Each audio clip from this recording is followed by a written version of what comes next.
আমার কাছে miniature painting মানে শুধু ক্যানভাসে কাজ করা নয়, এটা এক ধরনের ধ্যান, যেখানে ক্ষুদ্রতার মাঝে খুঁজে পাওয়া যায় গভীরতার অসীম অনুভব।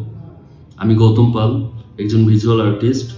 আমার অ্যাক্রিলিক মাধ্যমের 5টি অ্যাবস্ট্রাক্ট চিত্রকর্ম নিয়ে অংশ নিচ্ছি এশিয়ান ওয়াটার কালার সোসাইটি এর আয়োজনে the art of small things শিরোনামের প্রদর্শনীতে। এখানে আমি সহ 20 জন শিল্পী একসাথে চেষ্টা করেছি ক্ষুদ্রতার সৌন্দর্য খুঁজে পেতে, যেখানে প্রতিটি ফ্রেমই এক একটি অনুভব, এক একটি অজানা গল্প।